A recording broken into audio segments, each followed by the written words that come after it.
That was a beautiful intro, if I do say so myself. What's up, guys? I'm Superfan, along with my racially ambiguous Ariel Hawani looking friend here. This is Bibson, and welcome to Karate Chops.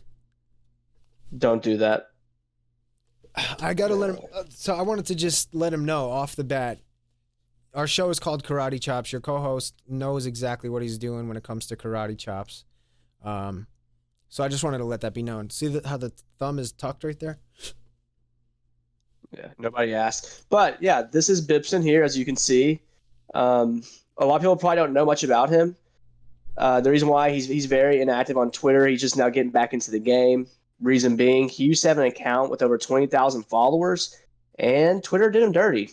But he has been as part of the same group message as me for like 3 years now, and we've become really close friends. And I'm telling you guys, he puts pure gold in there. Like, I'd say he flows very well with me in the group chats, and he's a very funny guy, and you guys will see that. And that's the cool thing about this podcast is you guys will get to see the side that me and my close friends have been seeing from him will be shared with the world now. And we really click good together, so it'll be a dynamic duo in here. Definitely. I appreciate the warm introduction. I am Bibson. I have rose to stardom on Twitter once before, and they took everything from me. They challenged me. So we're back. Superfan came over and scraped me up out the gutter, and now we're gonna rebuild. And Superfan is one of the funniest people on MMA Twitter, and now he's deciding that he wants to just take it to the next level. And so here we are. We're putting together one of the greatest MMA broadcasts that you're ever gonna see. I hear rumors left and right. ESPN's on notice, MMA Hour's on notice, this and that. We're doing our own thing. Good experience. We're doing our own thing. You know what I mean? Joe Rogan's shaking right now because we got Jamie in the building, so he'll be helping us out. And so I think let's get into it. Let's see what's been going on in the MMA world as of late. Anything standing out to you? I feel like it's been pretty stale lately. The what's that card called? Where were the place with the tea and stuff? Oh my god, England. The yes, England card. England. London. That flopped pretty hard. I feel like. The only thing notable is Molly McMahon had a pretty cool performance. She did. So we're going to keep pretending like she's good for another 6 months. I'm just kidding. I like Molly, but. Be that as it may, there will be a lot of hype that carries over for a while. And Paddy Pimblett had the Teabag. That was actually probably the highlight of the card. The highlight of the last few weeks, I think. I would probably not argue with that. And I promised to break that down. So, Jamie, could you get a video up? And I have some strong opinions on this. All right, let's see. Jamie, pull that up. All right. So now we've got the breakdown of Paddy versus Jordan Levitt. It was the Teabag versus the twerk. So we were really going to get to see what the best base for MMA is. Is it twerking? Is it teabagging? Turns out it was teabagging. So just kind of walk me through what you're seeing here. Okay, we see the one arm choke here. He gets up. Now I want you guys to look at something. Does anybody see what I see there? I did. Go back to where he stands up there. Right here. This is not a proper teabag, and I'm going to get a lot of flack for this, but it's true. First of all, look how far away he is. That is not a commit. When you teabag somebody, listen, in my 6th grade year, I couldn't stay out of the principal's office because all I was doing was teabagging people. When you teabag somebody, you have to make contact. No contact was made here. All right. There's a good foot of separation right here, and he wasn't committed. First of all, he should have done it backwards. He should have done a frontal teabag and committed to it. So you're not a fan of the teabag. You're not a fan of it. No, not at all. Second of all, Jordan Levitt, you can tell, or Levitt, he is a willing participant. He sticks his tongue out. He's ready for it. He wants the teabag. And I see. You're not even going to give it to him? You're going to do it? Is this COVID? Are we social distancing? Do a real teabag, Paddy. I see what you're saying. I want to make a point here, though. So, in my opinion, this speaks to the fight. in general right here. The whole time Jordan Levitt was kind of just reacting to Paddy, in my opinion, and you see that here in the teabag. So if we break it down in slow motion, you'll see he taps, right? He gets up, and so Paddy is kind of working with what he's got here. Normally, when you're teabagging somebody, they're just lifeless on the ground, and you have plenty of room to work with, and you can kind of stand directly over them. He didn't. The ref stepped in before Jordan went out cold, so he only had so much to work with, and so Jordan's sitting up at this point, right?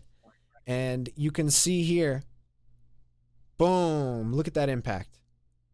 Boom! You can see the ripples. I suppose it did land. Yeah, it landed 100%. He was working with what he had, and so boom! That impact. You see the ripple in Paddy's thigh there. So that's a pretty significant impact. I don't know what that would be on like the seismic. What is that scale? The Richter scale. But then here, this is what I'm talking about with the him kind of reacting to Paddy the whole time. So Paddy, he sees him about to teabag him. He's dropping. He's mid-drop right here. And what does Jordan do? He sits into it. He gets comfortable. This is muscle memory. This is 100% muscle memory right here. He's on autopilot. He sticks his tongue out because he's just reacting to Paddy. He sees a teabag. He's going to stick his tongue out, and he's going to sit into it. And that just speaks to the fight. That's why Paddy ended up taking over. He was making Jordan, move. He was, making him react, essentially. So that's why he found himself in this position here, in my opinion. And just to counter that really quick, you're on the biggest level. You're in front of your home fans. They came for a show. That's just not what I expect from somebody that's a budding superstar trying to make a superstar move with, to be quite frank, just a right down the pipe, perfect pitch for him to just smack it out of the park. And a single, not a home run. There was a ton of factors in that, though. You got to think. So the ref is, he stepped in a little bit early, in my opinion, even though Jordan Levitt was tapping in that situation, given, what was on the line here with the teabag and the twerking and all that stuff. Like, you got to give him a chance to get his, confirm his kill, so to speak. Right. You know what I mean? You got to give him an opportunity to kind of go through with that teabag. So certain refs probably would have let that go. If that was Herb Dean in there, it might have been Herb Dean in there. I don't really know. I wasn't paying attention. But in my heart, I feel like if Herb Dean was in there, he would have let Jordan Levitt go out cold like he should have, and then that would have set Paddy up for the actual teabag. So he worked at what he had. I thought it was actually a pretty good teabag, given the circumstances. So I'm giving it a 7 out of 10. A 7 out of 10? Where's your scale at then? You have like no room for growth. You were dunking on the teabag this whole time, and then you put it up to a 7? Like, what's because a 10? It's what I ended off with. It's not what I expect from a superstar. That's something that's something that Jordan, I think, if he would have won, I would have accepted that from him. But Paddy's a budding superstar. I expect more. He could have done much better. See, because I would also probably give it, I guess, like a 7.5, maybe an 8, given the circumstance. If we're just talking about teabag to teabag, relatively, Jamie, can you back this mic up out of my face? It's like you're pushing it closer and closer to me as I'm talking. They can hear me. Rogan never had this problem. This is because it's his second shift and he just wants to go home. But it's like we have a production to run here. We got a whole team of people here. Anyway, So what else has been going on? So the London card was not really too much.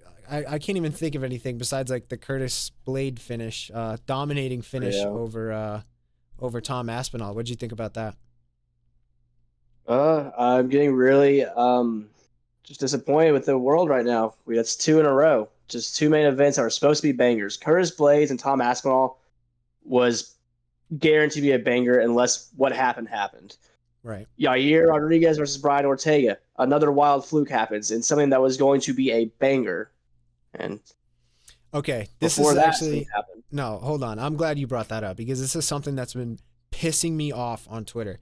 That was not a fluke. The Yair. He put Ortega in an armbar. He put the jiu-jitsu guy in a jiu-jitsu move and hurt his arm. Like, How is that a fluke? His That shoulder, that was which killing was me. not the intended target. But the arm was the intended target. You're trying to. It's an arm bar. It's not an elbow bar. You know what I mean? It's an arm bar.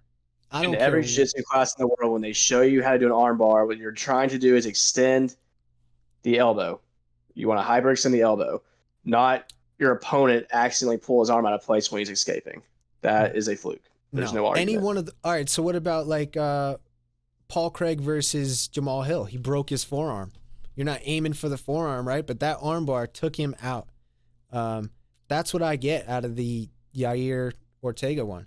He It's a put him in the similar. It's armbar. similar. His He arm got hurt. hyperextended. What was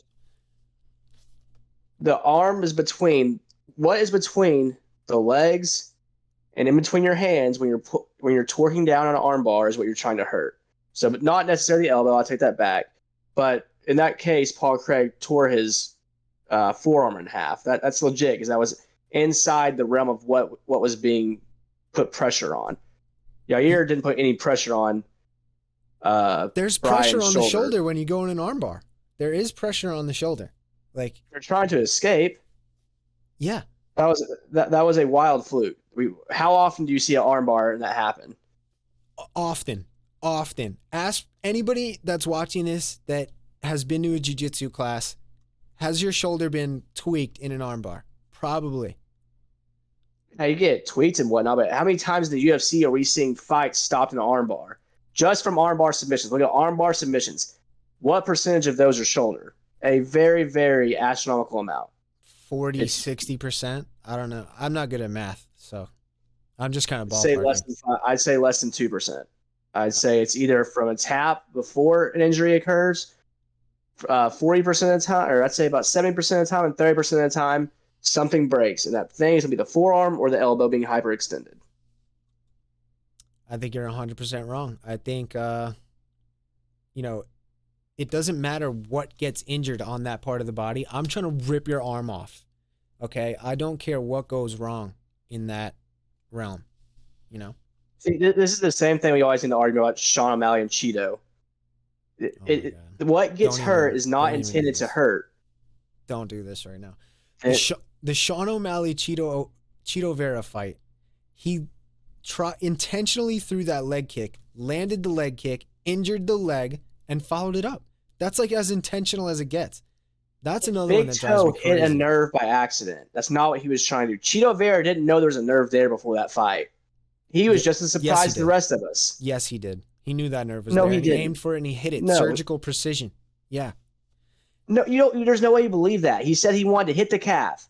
When you're hitting bags and stuff, you're not like, let's I love see if I this. can partially land this kick. Where is the nerve located? In the calf, right? I'm just asking.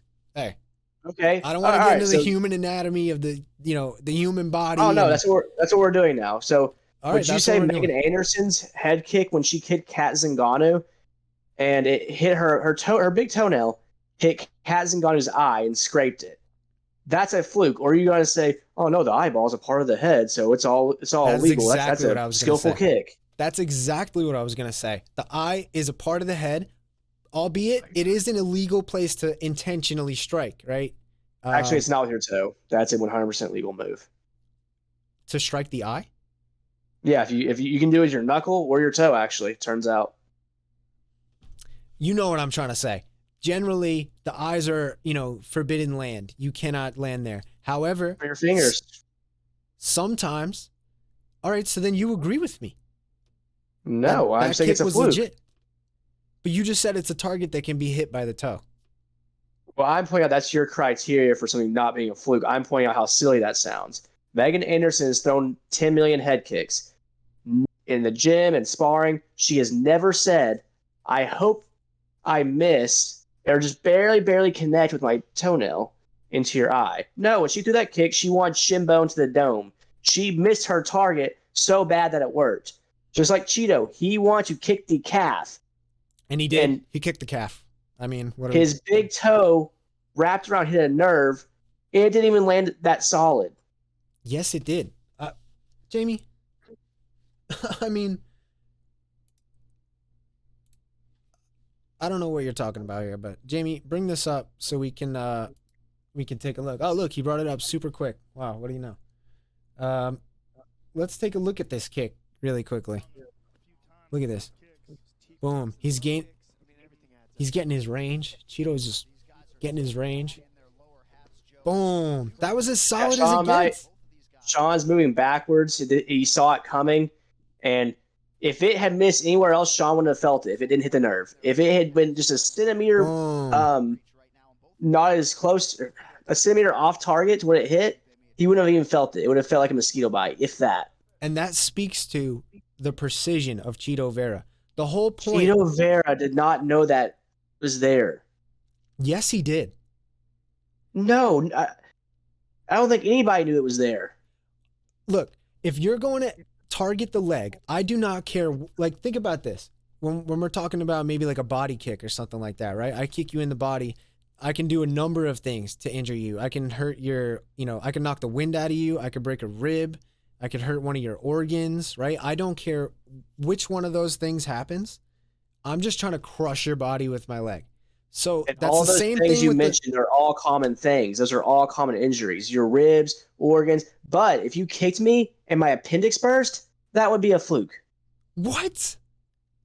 Here is my criteria You're out of for your a fluke. mind. You're out of your mind. Here's my criteria. I think it's a fair criteria.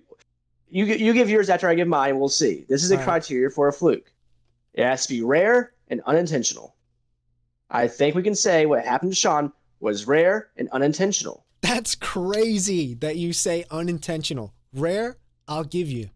But unintentional, he intended to kick his leg and injure his leg. You're not kicking his leg in hopes of like not hurting. Like, I don't get, you're trying to hurt the guy's leg. Who cares what goes wrong in there? I don't care about which nerve shuts off and which muscle stops working and where the swelling goes. I do not care. I'm trying to just crush your leg with my leg. And that's what he did.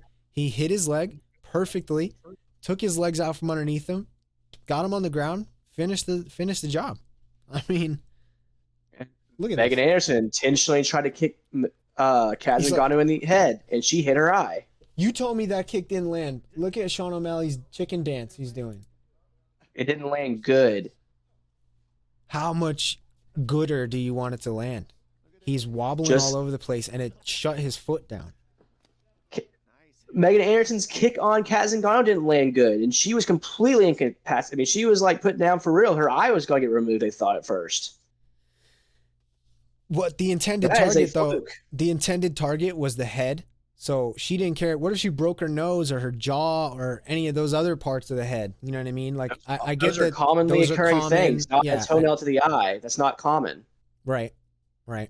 And eye injuries are pretty common. Are they not? From eye pokes, not from a toenail. I would say that's very uncommon. I don't know another MMA organization that's happened in. I think that was the first and only. A toenail hitting the eye. The first toe knockout, TKO. Yeah, that's what I'd say. It was unintentional. She didn't mean to hit her in the eye. She even apologized afterwards.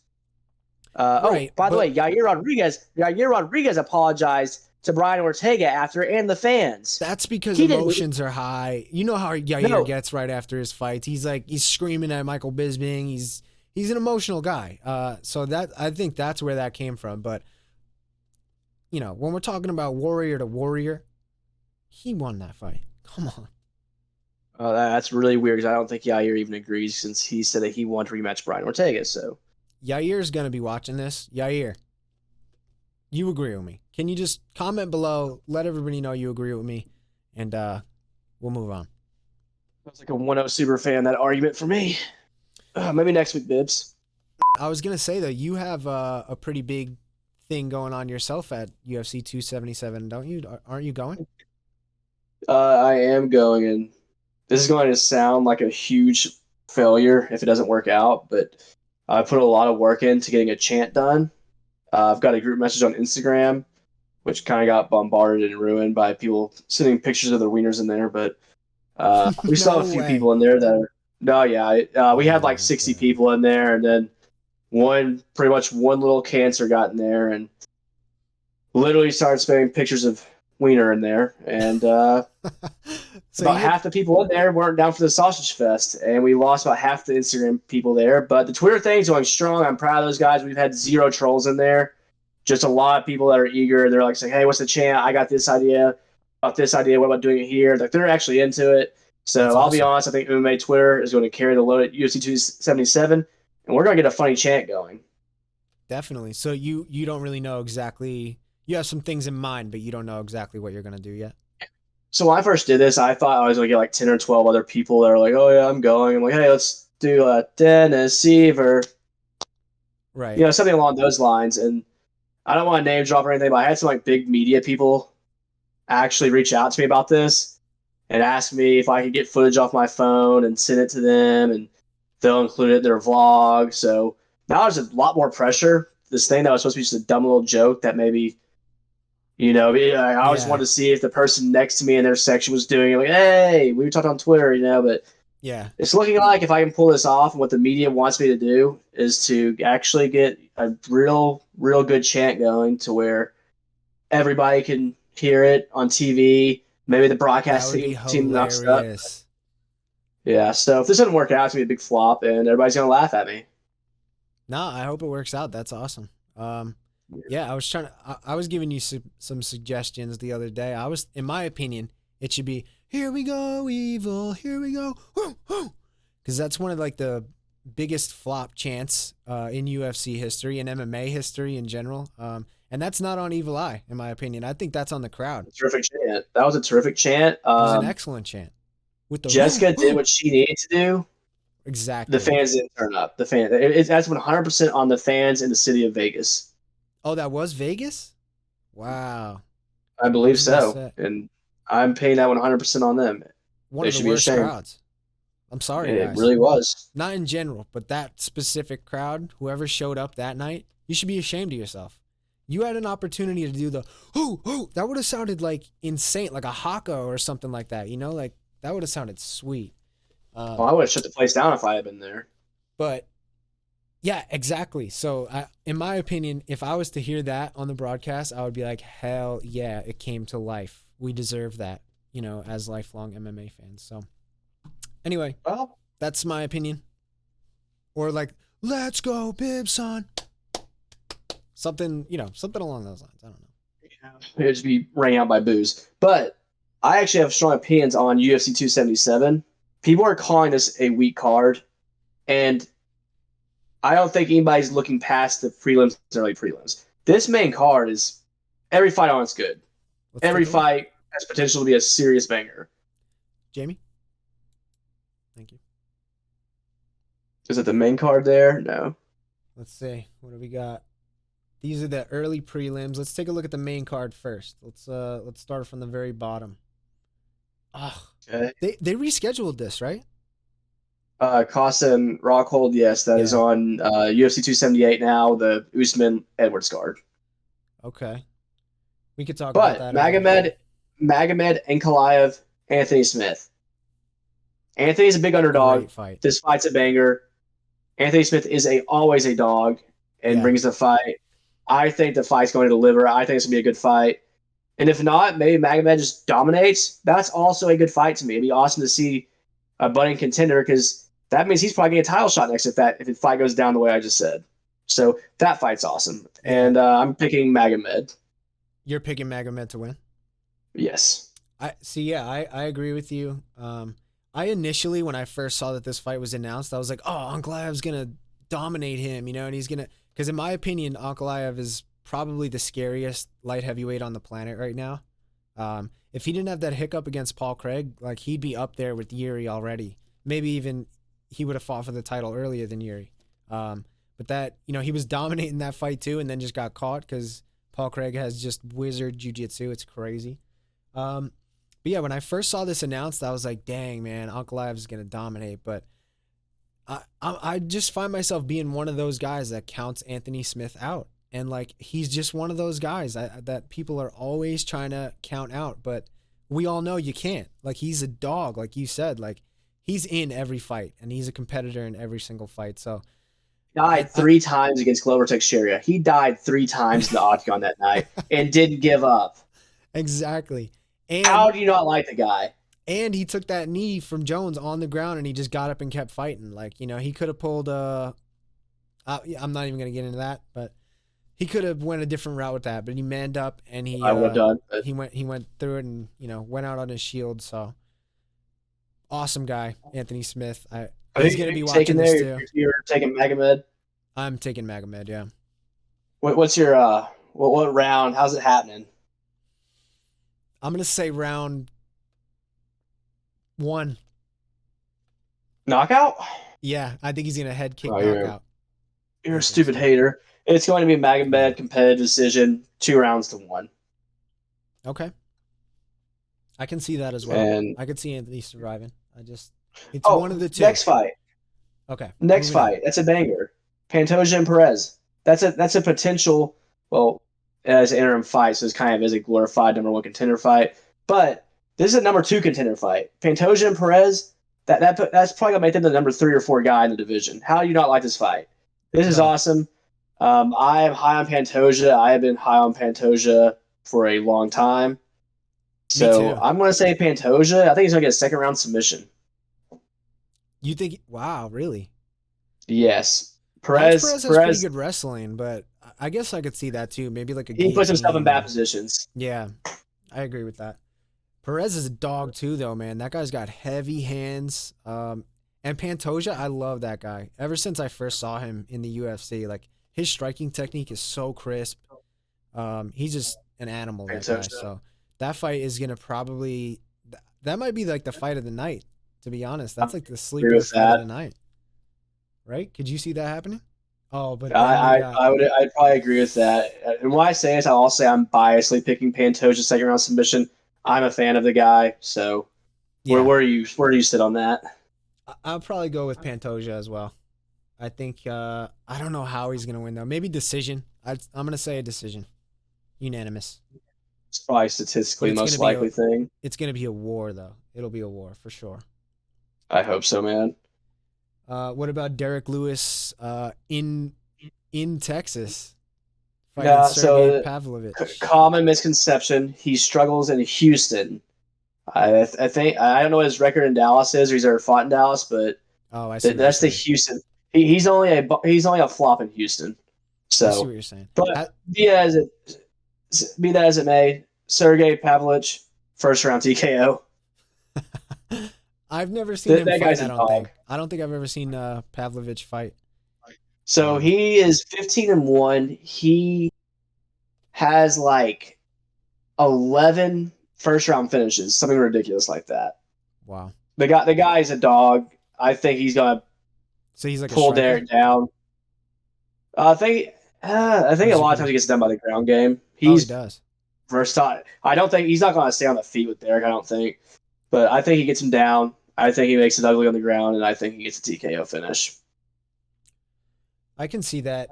It's so weird with Derek Lewis. He's such a polarizing guy. Like he either shows up and he's just like hands on his hips and just doesn't want to be there at all, or he's just a killer and like uppercuts Curtis Blades into the sky. Like it was just, I don't know. It's hit or miss with him. So I really want Derek Lewis to win though. I'm a big Derek Lewis fan, so I'm pulling for him. I'm picking him. I'm putting it out there into the universe. I'm manifesting it. I hope I'm wrong. I really hope I'm wrong. So I am. And you're like always wrong too. So we have a pretty good shot. I am. I cannot tell you how happy I'd be to see Derek Lewis win live again. I saw him win live at UFC 229 when he knocked out Volkov after getting. Oh my God, you were there live. He got mauled. I was there live. I was at UFC 229, dude. He was getting mauled and just whooped on the feet, and then out of nowhere, just pulls it off.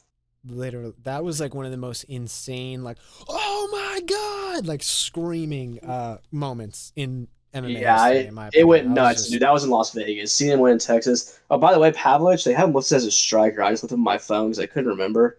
Okay. I just know. Yeah, looking at his stats, let's see what he has. 1, 2, 3. Yeah, 12 1st round finishes.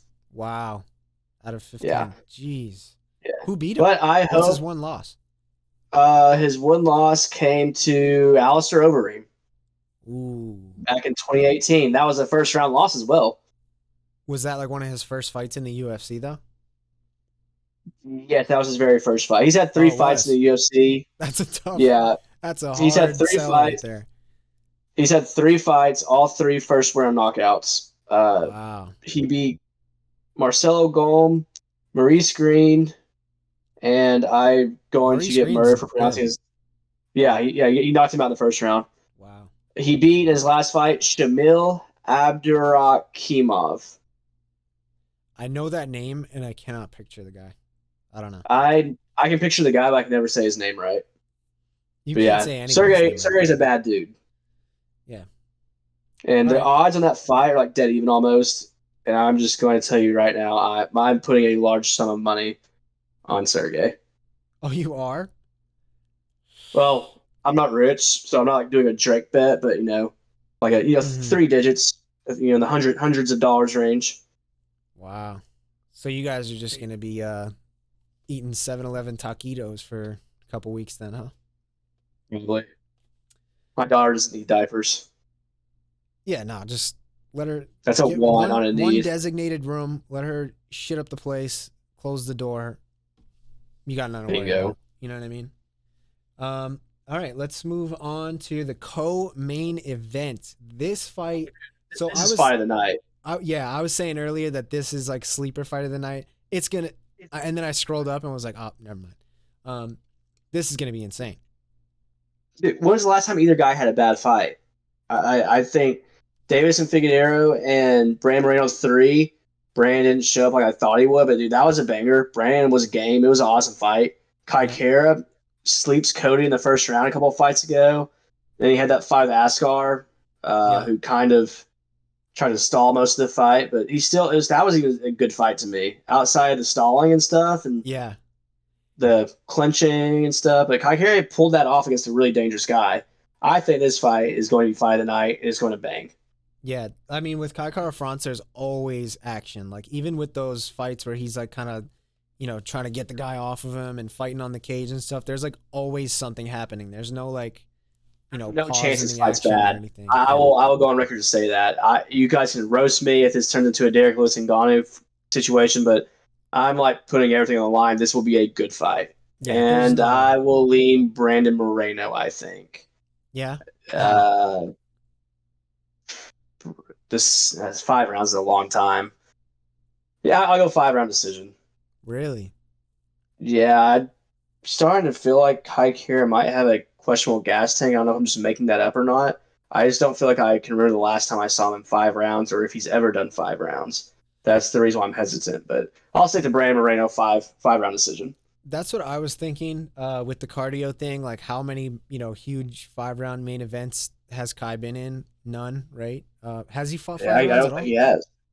Yeah, Maybe before the UFC, he definitely hasn't headlined a card or fought for a belt. So I right. guess no. I guess I would have never seen him in 5 rounds before. And Moreno's gone, how many rounds with Davis and Figueiredo? Like high level fights, 5 rounds, and his The output is first just fight, it's the same as the in round one as round five with Moreno. So I can see him like kind of overwhelming Kai. I can see it kind of being a really close fight in the beginning. Maybe Kai even hurts Moreno early, has because that power is the other thing. yeah, but you know I what think it's gonna be Moreno is. hard to overwhelm him. He'll get hit and he comes back with like 4-punch combos, 5-punch combos. So I can see him like land into the body a lot, wearing Kai down, and maybe getting like a finish in the fourth ish, maybe end of the third even. That's my pick. I'm gonna say Brandon Moreno, TKO, round 4. It's not a bad pick. Yeah. And then finally, Dude, anticipated rematch. people are hating on this. I don't know how. Amanda Nunes has been this goddess that it was like that Mike Tyson in the '90s. People stopped watching Amanda because she was so dominant. It was like, oh my god, turn that on for. She's just gonna maul her next opponent. Right. Bro, no. Juliana came out there, closed her eyes literally, and just started swinging for the fences, and it worked. That era of Did you, invincibility. did you see Izzy and Dan Oh Hooker my like god, making fun of yes. her? Dude, that had me How do you make fun of her? cracking It up. worked. It was the worst form I've ever I seen mean in my life, that's what but they it said, yeah. worked. It was. There's a saying: if it's dumb and it works, it's not dumb. I agree with that. I mean, it was just straight up cardio kickboxing, and it proved to be the best martial art right there that night. Kickboxing, she was throwing 2 punches at one time at some points. Like she was just wailing her arms, and it was working. Dude, I'm telling you, it's how. But the biggest thing we saw is that not only was she was beat by like just brawling. This invincibility cloak that Amanda Nunes had on her, it doesn't exist anymore. This is the first time she's fighting off of a loss in like 6 years or something like that. Mm-hmm. How does this not entertain you? They did a season of Tough. I don't know how well it did, but I watched it. I thought it was entertaining as hell. There's so many question marks. Amanda Nunes left American Top Team. She went to a new. She opened up her own gym for the first time in how many years? Yeah. And this is incredible. There's so many things going into this. See, that being said, I think Amanda's is going to crush her. She's going to come back better. You do? Second round knockout. But there's so many question marks. I can't wait to see if I'm wrong. Yeah. The thing is, like, I don't know if people don't want to see this because they think, again, like, the same as, like, the first fight when it was first scheduled. They just think Amanda's going to go in and dominate, or I can't imagine why people think this is going to be a boring fight. Like, you really don't know what's going to happen. It's been proven in the last fight. We had no idea. I'm sorry, nobody picked that to happen, right? Except for like Juliana Pena, probably. So yeah, I can't see why people are so like upset about this fight. This is an awesome fight. I'm super excited about this, and I'm just gonna say, I mean, I don't know. This is probably, in my opinion, I just think Juliana Pena winning the title is one of the worst things that could have happened in MMA. Well, I disagree. It's new life, new opponents. Amanda's already cleared out the division. I don't care to see her against anybody unless a new contender rises up. Juliana wins. How about that Shevchenko rematch? How about Shevchenko comes back and tries to become double champ? They've already fought too, but it's been a while. But like, what about, so nobody knows what the ceiling is like after you're a dominant double champ in the women's divisions. You know what I mean? Like, I would love to see, I mean, maybe boxing, maybe like Amanda goes and beats some champion boxer or something, I just gotta correct you. We don't consider Amanda Nunes a double champ on Karate Chops. There's 4 people in the women's featherweight division. When was the last time there was a women's featherweight fight? Seriously, name 2 fighters not named Amanda Nunes in that division. To be honest with you, and this is gonna see it's not anything. I don't know. It's like, I don't know the difference between the weight classes. Like, you name female fighters, and I can't tell you who's in 145, who's in 135, who's in 125. I literally can't. Because I can do that. Reason, but there's only like 20 in 145, total. There's like 5 fighters. And bantamweight, there's not many good ones. 125, exactly. There's a handful of good ones. 115 is pretty entertaining. 115 is a nice weight class. Yeah, I don't know. But Amanda Nunes isn't a double champ is my main point. I mean, not anymore. She lost her title, but she was never a double champ. She will be. That was it. No, that's a Mickey Mouse belt. That's not a real belt. That's Dana White can't name 2 fighters in that division not named Amanda Nunes. I literally can't. I'm like sitting here like at a loss for words, trying to think of like fighters in that division, and I literally can't. Division stopped being legitimate the day Cyborg left it, because that was the only other real person there. Nobody else there exists. I mean, yeah, so, I don't know. Amanda, I don't think there's even been. I don't even know if there was a women's featherweight fight in 2021. I can't even recall that. I think the last time there was a fight was with Amanda Nunes in it. Featherweight. Mickey Mouse belt. Yeah. Yeah, literally. Wait, who's in featherweight? Jermaine I can't say it. Yeah, Jermaine Durandame. Megan Anderson was there. She's no longer with the UFC. Mm-hmm. Here, actually, there's a funny thing. When you pull up the UFC website that has the complete roster, okay. Give me a moment here. No this problem. Is hilarious. You go there, click on women's featherweight. There is 1 fighter listed. It's Amanda Nunes. No, I'm not joking. Jamie, bring that up. Let's explore it. On the app of my phone, you go to the women's featherweight. There is 1 fighter, Amanda Nunes. Wait. I'm on athletes. women, and there's 5 people. What is this? I don't on the app of my phone. People at home, try this. Maybe mine's not updated. I don't know. The UFC app. You open it up. It says women's featherweight. You can like go by the divisions. You click middleweight. It shows Izzy. It shows Rob, the number 1 contender. Cannonier, number 2. Every other division works. Click on women's featherweight. 1 fighter. It's Amanda Nunes. Let's see. Can you organize by weight class? Oh, dang it. Jamie, figure this out. Organized by weight class. How the hell do you do that? I don't know. It might just be something you can do on your phone. Yeah, I don't know. This doesn't seem very intuitive. Oh, this is just the title holders. That's why. So athletes. All athletes. Here we go, baby. Oh, you have to load more. Why is it? All right, let's go filter. And let's filter it.